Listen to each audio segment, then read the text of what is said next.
Eh, kailan daw po malalaman yung mga yung chairmanship ng mga komite, Sen? Kasi marami nag-aabang sa inyong posisyon eh. Baka sa Lunes talakayin. Ganon. Kasi kailangan gawin yun. Paano kami makakapagtrabaho kung hindi namin alam kung sino yung mga chairman ng committees, di ba? Ang mahalagang tanong nila ho ngayon, Sen, saan ba yun? Ito, naku, dami ng... Kukunin ba ulit ni Sen ang chairmanship ng Blue Ribbon Committee? Noong isang araw kasi napag-usapan namin ito ni Nelson, sabi ko, kung ako tatanungin, sabi ko kay Sen huwag niyang tanggapin. Ano yung tanong? Kung tatanggapin niyo raw ulit ang pagiging chairman ng Blue Ribbon Committee. Kung iaalo. Oo. Pasagutin mo yung bulaklak. Pasagutin ba? Talinhaga po yan. Diba? Bulaklak. Bulaklak. Huwag nyo nang isipin yun. Tuloy na natin. Pag gusto nyo i-discuss Ganun ho natin. ba? Tanungin natin. Ano yan bugtong yan Di ba yung tanong mo sa bulaklak, sabi? Kaya nagtanong ka pasagutin mo yung bulaklak. Ganun kasimple yun. Parang inaambus interview kayo Ikaw ba, bilang isang Pilipino, payag kang hulihin ng kapwa mo Pilipino? Sa dami nila kasi, ina-avoid ko nga sila. Kasi itong mga kasama ko, nagre-reklamo ngayon. Sa thread namin, bakit ganito kayong mga press? Ito yung sinabi ko, tapos babalik ta rin nga. Sila lahat nagre-reklamo. Tapos nagagalit sila sa thread. Ako naman, hindi naman ako sumasama sa kasasagot. Nung napagod na ako ng kababasa ng reklamo nila dahil nga, ba't ganito yung ganito, binaligtad. Ito yung sinabi ko, ganyan-ganyan. Tapos balik na. Iniiba balita. Kaya nga ako, dahil wala naman akong paniwala dyan sa mga bayaran na yan, sabi ko, I avoid them. Tapos sabi nung isa, tama ka? Di ba? Kaya pala nung Di ba tumatakbo ako? Sir, sabi niya, ipauhuli niyo papayag po ba kayo na ipahuli si... alam mo na mga leading lahat Kahit anong isagot mo doon, tatamaan ka, di ba? Sir, pasakay na ako. Sir, papayag ba kayo na ipahuli niyo si Senator Bato? Ikaw ba papayag? Di, sir, kayo po naman ang may kapangyarihan. Hindi, ikaw muna bilang Pilipino. Payag ka. Alam mo sagot niya? Hindi po. Talaga ako. Di, yan ang sagot. Ayaw pa niyang ilakas dinig ko na. Ikaw, papayag. Bilang pisang Pilipino, papayag ka. Hindi po. Ayan ang sagot. Kaya pala, Sen, nung tinanong si Senador Bato na, Sen Bato, saan kayo pupunta? Ba't kayo lalabas ng sesyon? Anong sinagot ni Senador Bato? Ewan ko. Mag-comfort room ako. Mag-comfort room ako. Sasama ka ba? Kaya pala gano'n na yung mga sagot Ay, nako. Anyway. Doon na tayo sa balita, Sen, ay nabanggit naman ito ni Senate President Alan Cayetano. Yung mga kasama niyong ngayon ay minority ay maagang nag-alisan. Nagtataka kami ni Jen kasi alam nila na may paparating na impeachment complaint, di ba? Yung articles of impeachment, dadating So kung excited sila at gustong-gusto nilang impeachment na ituloy, dapat hindi sila umalis.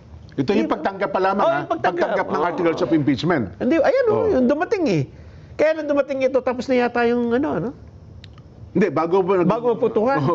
Yata, ayun. Hindi naman natin sila masisisi kung ayaw nila na magagawa natin. Baka naman siguro, as early as that day when the complaint is supposed to be transmitted to the Senate, they're already resigned to the idea that these guys are 13 already. Wala na kaming boto. Baka naman, sa akin lang naman, baka naman ayaw na nila, hindi na sila interesado, kaya umuwi na sila ng maaga. Ako naman, ayaw ko mag-ascribe ng kahit anong sa kanila. Kasi, ang totoo niyan, yung iba naman talagang umuwi ng maaga. Ako lang kung minsan nang hindi umuwi ng maaga, kaya kung minsan nag-apologize ako sa mga kasama ko. Kasi, alam mo ang tradisyon doon, habang ang senador nandun, walang uuwi Kaya kung minsan, walang uuwi sa staff niya. Napapaano ko sa ginagawa ko. Alas 9 na pala, hindi ko alam, kaya magsosorry ako sa kanila. Ngayon, kung alas 7 na ng gabi, alam ko, nagsiuwi na. Kaya lang, ang hindi ko maintindihan kung sino yung tumawag sa aking mga staff. Nanginginig yung boses ng isa na tumawag sa akin, Sir, pinapauwi na po kami. Sino nagpauwi sa inyo? Siyempre, ang pagkakaalam ko, pinauwi sila nung sino may dapat magpauwi. basta may tumawag po kasi rito na kasi raw po may mangyayari ngayon dahil uliin po si Senator Bato. Tumalilis na nga po yung marami. Nahihiya sila sa akin. Umuwi na kayo. Nanginginig na yung isa eh. Pinauwi ko na rin sila. So sa mga empleyado, meron talaga nagsabi. May nagsabi, magsiuwi na kayo. Okay. Kasi ang lumalabas na po Pero tama kayo na siguro 11 pa naman sila.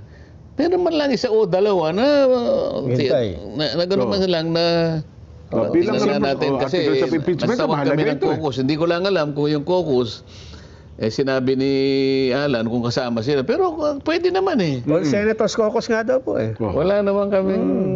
Hindi ko masasabing all senators caucus yun. Basta ang alam ko, in-extend namin kasi, guys, sabi ni Alan, baka pwede namang mag-stay kayo ng konti kasi tumawag na paparating na yung maghahatid ng ano.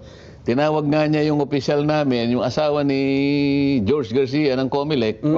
Siya yung opisyal na tatanggap doon eh. So binibrief niya kami. Habang nagbibrief, hindi nga natapos nagputukan eh. Ano ba yun?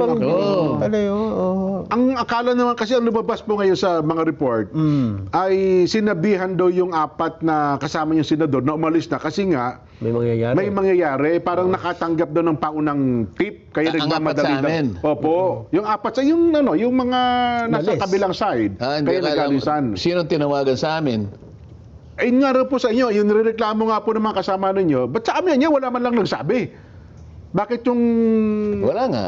Naalaman ko lang na itong mga staff ko pinaalis na rin pala. Mga alas 7 ng gabi yun. Sige, ako umuwi na kayo, sabi ko. Ayun, tsaka nagkaputukan. Pero ito kasi nung Monday, di ba, sabi, nag-coordinate po ang mga NBI kay noon ay Speaker, Senate President Tito Soto. Pero nung nawala na po siya, ito po sinabi nga daw, alas 7 ng gabi, nandito kami para arestuhin si Senator Bato. Opo. Di ko nga kung si SP Soto, kayo naman ba't yung arestuhin dito? Alam nyo naman wala rito yun. Di ba yung una mong reaksyon gano'n? Opo, yun ang sitwasyon talaga. Sabi ko, ano sinabi mo? Kasi habang pumupula yung mga mukha nila, nakikipag-usap ako sa kanila. Andito si SP, katabi niya si... Sa lounge na po ito, Sen? Sa lounge. Ito si SP, andito si Sherwin Gatchalian, nakatayo naman si Migs. Opo. Nakaupo rito si Kiko. Umupo ako dito. Nagpakuha ko ng konting pagkain siyempre. Sa pagkakala ko naman, kasali naman ako ron senador din naman. Di ba? Pang senador naman talaga yun. Alam nga naman, di nila ako pakainin doon. Sabi ko, bakit ka ako? ang popular. Puro malagihay na yata ako. Hindi, kanya, kami. We are, alam mo na, boss. I love you, boss. Ganyan pa yung mga gano'n lang. Ano pinakita pa sa'yo? Hindi pinakita. Hindi mo nakita? Hindi. Ano sinabi mo? Kaya pinagtapat niya, you better coordinate with the... Saan? Teka muna, ba't hindi niya sinabi, huwag dito? Pag sinabi mong you coordinate with the OSA, well, siyempre nagbigay ka ng approval na gagamitin ang Senado. Ibig ko sabihin, dito mismo sa loob ng Senado, huhulihin. Isasagawa ang paghuli sa isang sitting and incumbent senator of the Republic. Wala bang implikasyon sa iyo yan? Ikaw ang Senate President. Kung ako ang Senate President, teka muna. Unang muna, tingnan ko nga yung warrant of arrest. Tingnan, sino ba kayo bang hahanapan ko lang sila ng proper documentation kung sila talagang magsasagawa at bakit dito. Hindi ko sasabihin kailanman na makipag-coordinate. Parang binigyan ko ng approval ang mismong ang Sergeant at Arms, dito mo siya hulihin. Iba naman ito Boss, sa prinsipyo ng paggagalangan ng 2 o 3 bahagi ng ating pamahalaan, huwag naman ganito. Itong mga ibang nagkukomentaryo, puro politika na lang Inaano daw namin, nagkakanlong kami ng kriminal. Kinukup-kup niyo raw ang isang fugitive, sabi nga gano'n, di ba? Paano naging fugitive yung tao? Sinasabi ko nga na walang basihan yung ICC na yan. Oho. Dahil nga meron tayong sariling batas.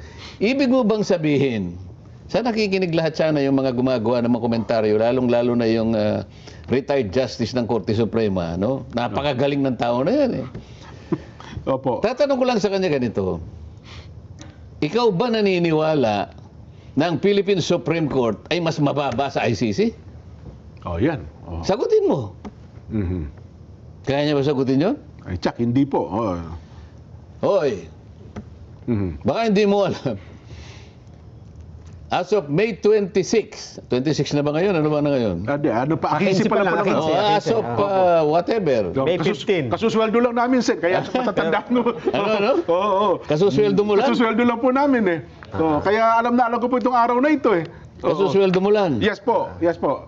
Ano pong importansya ng may araw na Hindi, ito? kasi ang pagkakaalam ko sa ngayon, ang ICC is 24 years old. Okay. Oho. May idea ka kung gaano katanda na ang Philippine Supreme Court? Oo nga, no? Ano oo nga? Ilang taon na ba? Wala akong idea sa... 125 years na ang Philippine Supreme Court. Dito nga ICC, 24 anyos pa lang pala. na kaya lang naman nandyan pa, meron pang naniniwalang mga ilang bansa. Oho. But I would like to believe about 70 countries hindi kasali. Oho. Ayaw nila ang ICC. At ang iba nga, pumupull out pa. Ibang kasapi na, pumupull out Ayaw pa. ng China. Wala ang China dyan. Ayaw ng Russia. Ayaw ng Amerika. Amerika, ayaw. Tatlo. Sa malalaki. Israel, ayaw niya rin. Tayo lang nagmamahal dyan eh. Sa ICC. Mukhang nagagamit kasi sa mga kalaban. Ay, yun ang hindi nakikita. Talagang ginagamit. Mhm. Walang basihan na eh. Wala na tayong treaty. Maski saan mo idaan. Maski idaan mo pa doon sa Rome Statute na siya nagbigay buhay ng ICC, sinasabi pa rin doon, dadaan ka sa judicial system ng custodial state. What is the custodial state? Pilipinas. Oho. Kasi yung tinatawag nating due process, kahit saan, hindi mo pwedeng banggain yun. Kung sa sarili nilang statute mismo, nakasalalay. At tayo ayaw natin ipatupad. Oo. Hindi ba yung dating nagdala kay Digong? Nung makausap ko siya kasi naging LTO na siya. Si Oo, kasi Lacanila, o si kapapangan Marcos siya. Lacanila, Alam ko, opo. sabi ko, kwentuhan lang tayo. Ano ba nangyari ka ako? Ganito, ganyan. Yun nga, kanya. Nung nandun na kami, ano kako yung mga yung mga process, yung mga legal processes pagdating doon, bago mo siya kako iniwan, ano mga pinaano sa iyo? Oho. Meron po kanyang pina-check sa akin na checklist. Okay. Isang importanteng tanong siguro yun. Bago mo ba dinala rito ang taong ito? Yan ang tanong lang eh. Siya ba, sa pagkakaalam mo, ay dinala sa isang competent judicial authority? Tatlo yung tatlo yung boxes. Opo, checkan. Chinekan nila yan eh. No? Don't know. I don't know. Oho. Anong chinekan niya? I don't know. I don't know. Kung chinek niya, no? Binalik. Kasi alam ng ICC, maliwanag na maliwanag, sa Article 59, dapat dumaan sa competent judicial authority. Saan pinadaan? Sa Villamor Air Base. Listen, noong natatanda namin ni Jen yan eh. Oo. Na ang competent judicial authority ay inako ng DOJ nung panahon na yan. Alam mo lang, yung Judicial Executive Department. Kaya katawa na kami rito. Oo. Kailan pa naging judicial authority? Competent judicial authority. Kung, bakit ganun ang tanong? Kasi alam nila eh. Sabi ko, ba't namang sinabi mong I don't know? Alam mo namang nandun sa... Villamor. Siyempre, pangangatwiran na lamang yun. Wala na akong magawa, nandun na yung tao eh. Kasi sir, sabi niya, sa laki naman po ng Villamor, may nakapagitan pong malaking fence. 4 na oras naman po ako ditong naghihintay. Hindi ko rin naman po alam, baka dinala rin. Kaya, I don't know. para po siguro safe na rin ako, I don't know ang sinabi ko. Kinuha siya. Pero sana kapag ikaw ay nag-aalinlangan, sinabi mo na lang no. Alam mo baka ang implikasyon nun? Bababalik sa'yo. O, siguro ka ako, ayaw mo munang bumalik dahil nandun ka na eh. Oho. Sipsipin mo ka ako nakapasyal ka. Nagbibiruan lang naman kami. Anyway, Sen, di ba, nung una, nag-coordinate ang NBI kay SP Soto. Nung nakaupo na po si SP Alan Cayetano, nung sapagkat ilang araw, bumalik na po yung mga NBI, nakikipag-coordinate ba ulit sila? Sa bagong pamunuan ng liderato ng Senado? Sa bagong OSA. Oh. Paano nakikipag-cooperate nga? Bigla na naman kami nilusob ng... di sana, sinabi niya, boss, lulusubin namin kayo. Dadaan po kami sa kabila kasi hindi kami makadaan dito, halatang halata po kami. Ayun, oho. Nasaan yung pinangako mo sa akin na ilang dokumentong inihingi ko sa iyo na sabi niya, bukas po ipapadala ko sa iyo. Ano na ngayon? Biyernes na ngayon. Oho. Kaya pala, hinahanap ng... si Senadora Amy, nasaan na yung mga dokumento hinahanap namin? Mukhang sabi mo lang ngayon, nasa sasakyan mo, pero ngayon, hindi pa rin naisusumite pala yung mga papeles na yon. Oh. Buti na lang, hindi ako nag-vlog. Kaya ko mag-vlog kasi kasama ko yung staff ko noon na magaling sa... Oo nga. Sabi ko, hindi na lang ka, kumain muna tayo para... Lahat po hinihintay namin kasi nag-vlog yung mga kasama niya. Senator Jinggoy, nag-vlog. Hindi yun ang ano, alam nyo naman, hindi naman ako... Hindi ko play yung gano'n. Doon ako nang hinayang sa tagpo na yon, Sen eh. Kung nandun lang ako, sa tagpo na yon, tsak, itututukan ko kagad kayo ng cellphone. Hindi naman kita papayagan. Bakit po? Ayoko ng ganun. Oo. Ayoko ng showbiz. Ayun. Ayoko ng showbiz. Kasi yun ang tagpo ng pagkakataon para sumikat ako. Yung isa sa amin, yung mahilig sa showbiz. Kilala mo na kung sino yun. Ganun ho ba? Ako ayoko ng ganun. So sa akin, totoo lang. Kami kasi showbiz Kung personality nandun ako, kami. medyo nalulungkot ako sa nangyayari. Hindi ako Opo. natatakot eh. Lungkot na lungkot lang ako, ba't nangyayari ito sa bansa natin? Nag-showbiz ka pa nun, ganun na nga nangyayari. Sabi ko sa mga kasama ko, ito may konti pang pagkain dito ka ako. Kain muna tayo. Kumain muna tayo kasi mag-aalas halos alas 10 na ng gabi no. Kasi naman, Sen, kaya ko nasabi yon.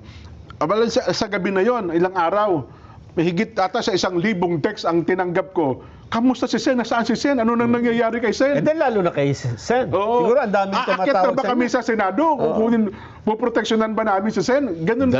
23 milyon ang tinanggap kong text. Mas marami pa po sa boto ata ninyo. Nasira nga itong ano eh. Sabi ko, i-reset mo nga ito. Bakit nagkagano? Sir, nabulunan na po eh. Sa dami po nang nag-aalala. Naubos Tinatanong yung... po Kayo na lang magano sa kanila, sabihin nyo, mausay naman tayo rito. At, Naubos storage. ha? Yung storage Napuno napuno ng... eh. Ay, naku. Si Ma'am Edna naman, nakausap kayo kagad. Siyempre. Dali-dali ko naman siyang tinawagan. kayo nang unang tumawag. Okay naman na kami rito. Lalo nung nagkaroon ng putukan, ang tanong, nasaan si Sen? Anong nano? Ganun ho ang siyempre, alam nyo. Pero ikaw, isa ka sa hindi nag-text sa akin. Yan ang tandang-tanda ko. Nakala mo siguro mabuti pa ito, nag-text sa akin eh. 23 milyon, Sen, napansin nyo pang wala akong text eh. Kaya nga alam ko eh. Tinitignan ko, nung siguro malapit nang umabot ng 23,942,000, biglang na, wala na pala akong, wala nang... Kaya hindi ako naka-text, Sen. Ako'y nakaluhod at nananalangin nga kayo ay, gabayan. Hindi ko na nagawa mag-text. Para kang isang senador na kilala ko. Showbiz. Yung tagpo na yun, Sen, ipakita nga natin. Yan. Yung nagkakaputukan na yan, Sen eh. Nasa loob sila, nagmi-meeting. Nasaan nung tagpo kayo yan, Sen? Yung may pumutok na hong... Hindi ko alam, hindi ko naman sa ulado yung buong building na yan. ganun mo ba? Nung pumuputok, nasa loob na kayo. Nasa loob kami doon sa opisina ni Senate President. Ayun. Nasa second floor kami. Extend natin ng konti, paparating na kanya yung yung articles of impeachment. Articles of impeachment. Kaya kami, Nandoon pa. kapag binibrief nga kami, biglang nagputukan. Kakalad nyo daw, fireworks eh. Sumilip pa nga kami ganyan eh. Nagata sabi ni Senator Pia, stay away from the window. Sabi niya. O di umupo na naman ako. Ako naman gusto ko talaga nakikita kung ano yun. Baka nga fireworks yun. Fireworks. Ako munang gumanon talaga. Sumunod si Alan. Nagalit si stay away from the window. Kasi akala baka may sniper. Kaya pala pinatay pa po yung ilaw. Pinatay na yung ilaw para daw hindi makita kung sino nandun sa loob. Lalo ako nalungkot nun. Bakit po?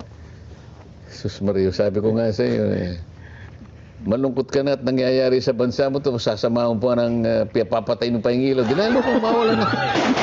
Hindi nyo makita Sana yung... naman lang nakakakita ka ng maliwanag na ganyan, hindi ka masyadong malungkot. Oho. Subukan mong malungkot ka, patay mo pa yung ilaw. Naku po. Anong damdamin Oo mo? nga po naman. Ay. So ngayon po, ano hong mga hakbang na gagawin ng Senado? Sen? Napag-uusapan ho ba ito ng... Pag-uusapan pa lang namin. Oo. Kasi nga po, well, sa kabilang banda, nakakalungkot po itong pangyayaring ito, Sen, na ganito po ang nangyayari sa isang sangay ng ating pamahalaan. Di ho ba? Alam mo, hindi lang nakakalungkot eh. Ayoko na lang i-describe na ganito kasi ayoko mawala ng pag-asa mga kababayan natin. Pero alam naman nila eh. Yung senaryo na bakit kailangang mangyari sa bansa natin ito, dahil lamang sa politika ba? O ano kung halimbawa, napalitan kayo ngayon. Kung hindi rin naman maganda yung pagpapalakad namin bilang majority, kaya rin yung kamukha ka. Wala pa nga kami 2 months sa nilugso na nila kami, di ba? Pero nagalit ba kami? Wala namang personalan yun eh. Bakit nung sila nga, hindi na nila malaman ang gagawin nila?